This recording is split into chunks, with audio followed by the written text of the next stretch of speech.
یہ تازہ جو ناخوشگوار واقعہ ہوا ہے شام کا، اس سے پہلے چینی بھائیوں کے ذہنوں میں سیکیورٹی سے متعلق بہت زیادہ خدشات تھے. اس کے بعد آپ کیا سمجھتے ہیں کہ اس واقعے کے بعد وہ مزید نہیں بڑھ جائیں گے، اور کہیں ایسا تو نہیں ہوگا کہ ایک وقت خدا نخواستہ آ جائے کہ وہ کہیں کہ جی بس ہم اپنا بوریا بستر گول کر لیتے ہیں؟ دیکھیے، شکریہ سلیم صاحب. دیکھیے، سب سے پہلے تو میں یہ کہوں گا کہ ہم سب بہت رنجیدہ ہیں، اور چین کے جتنے افراد پاکستان کی ترقی کے منصوبوں میں کام کر رہے ہیں وہ ہمارے مہمان ہیں، اور حکومت اپنے شہریوں کو جو سیکیورٹی کور دیتی ہے اس سے کئی گنا زیادہ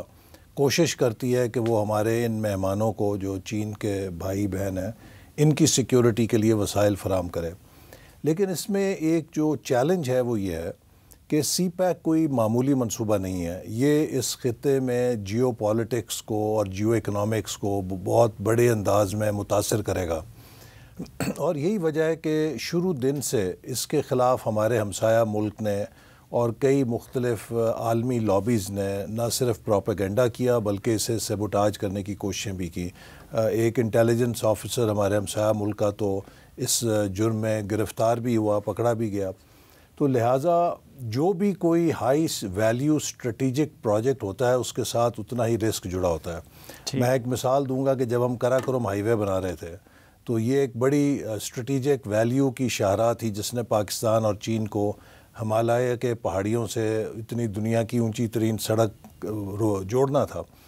لیکن اس کی تعمیر کے دوران کئی 100 ورکر جو ہیں وہ ہلاک ہوئے، ان کی جان گئی.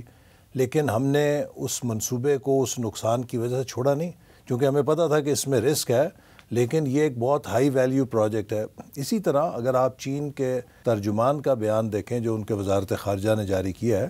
انہوں نے اس بات کے عزم کا بھی اظہار کیا ہے کہ ہم کسی قیمت پہ کسی کو اجازت نہیں دیں گے کہ وہ پاکستان اور چین کے تعلقات میں خلل ڈالے یا سی پیک کو کسی طریقے سے متاثر کرے. تو جہاں ایک طرف ہم سیکیورٹی پر مزید توجہ دیں گے، لیپسز کو آئیڈینٹیفائی کریں گے کہ ایسا واقعہ مستقبل میں نہ ہو،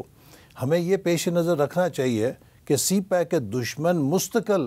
سی پیک پہ حملہ کرنے کی کوشش کرتے رہیں گے، اور کہیں ادھر ادھر ایک آدھا واقعہ ہوتا رہے گا چونکہ یہ ہائی ویلیو پروجیکٹ ہے. لیکن اس سے ہمیں اور ہماری اور چین کے ممالک دونوں جو ہیں ان کی عزم میں کوئی کمی نہیں آئے گی. ہم اس پہ انشاءاللہ چلتے رہیں گے. اس بات کا کوئی خطرہ محسوس نہیں کرتے آپ کی چینی کہیں گے کہ یار انف از انف، بس ہم چلے جاتے ہیں، یہ لوگ جانے؟ نہیں، میرا نہیں خیال کہ ایسی بات ہوگی، چونکہ چین بھی سمجھتا ہے کہ کون لوگ ہیں جو اس کو سیبوٹاج کرنے کی کوشش کر رہے ہیں. اگرچہ وہ بہت حساس ہیں اپنے لوگوں کی پروٹیکشن اور سیکیورٹی کے حوالے سے، ہر میٹنگ میں وہ یہ بات کرتے ہیں، اعلیٰ ترین سطح پر بھی بات کرتے ہیں، لیکن وہ اس بات سے بھی باخبر ہیں کہ یہ جیسے میں نے کہا کہ منصوبہ کوئی عام منصوبہ نہیں ہے. اگر کوئی ہائی ویلیو پروجیکٹ ہے تو اس کے ساتھ رسک ضرور ایسوسیٹڈ ہوتا ہے، اور دہشت گردی ایک ایسی وبا ہے کہ جس کا انہیں بھی سامنا رہا ہے. اور ابھی حال ہی میں آپ نے دیکھا ماسکو میں کتنا بڑا واقعہ ہوا جس نے کتنی انسانی جانوں کو متاثر کیا، امریکہ میں ہو جاتا ہے. تو اس پر آپ کبھی 100% تو کوئی بھی سیکیورٹی شاید نہیں دے سکتا کہ قطعاً نہیں ہوگا، لیکن ہم انشاءاللہ جو انسانی طور پہ وسائل کے اندر ممکن ہے وہ سب احتیاطی تدابیر مزید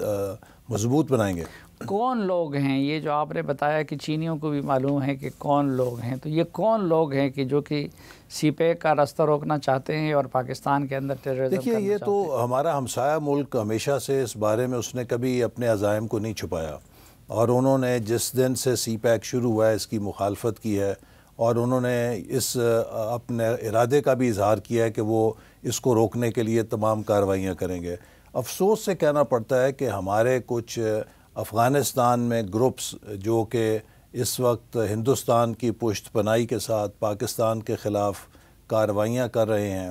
اور مذہب کے نام پہ حیرت انگیز طور پہ کر رہے ہیں، اور وہ اعلی کار بنے ہوئے ہیں اس کھیل کا اور پاکستان کو نقصان پہنچانے کا. تو ان کے ذریعے ہمارا ہمسایہ ملک کر رہا ہے، اور اسی لیے اب ہماری حکومت نے افغان حکومت سے بھی یہ بہت پرزور مطالبہ کیا ہے کہ وہ افغانستان کی سرزمین کو پاکستان میں دہشت گردی کے لیے استعمال نہ ہونے دیں، اور ایسے گروپس پر حاوی ہوں یا ان کو کنٹرول کریں جو ان کی سرزمین کا فائدہ اٹھا کے پاکستان میں تخریب کاری کرتے ہیں۔ ٹی ٹی پی نے ڈسون کیا ہے، لا تعلقی ظاہر کی ہے اس سے، اور افغانستان میں اگر کوئی گروپ ہے تو اس کی موجودگی کی بات کی جا رہی ہے، تو ٹی ٹی پی کے علاوہ اور کون سے گروپ ہو سکتے ہیں، یا حکومت کی انویسٹیگیشن کیا ہے کہ ٹی ٹی پی ہے یا کوئی اور ہے؟ اس کے حوالے سے ابھی انویسٹیگیشن جاری ہے، اور میں کوئی نام نہیں لینا چاہتا کسی کا، جس سے کہ انویسٹیگیشن جب تک نہ ہو ہم قطعی بات کر سکیں، لیکن ڈیفینیٹلی یہ وہی گروپس ہیں جو افغانستان کے اندر سے آپریٹ کر رہے ہیں، اور اس لیے افغانستان حکومت کی ذمہ داری ہے کہ وہ ایسے گروپس پر قابو پائے اور ان کو ان تخریب کاری کی اور دہشت گردی کی کارروائیوں سے باز رکھے۔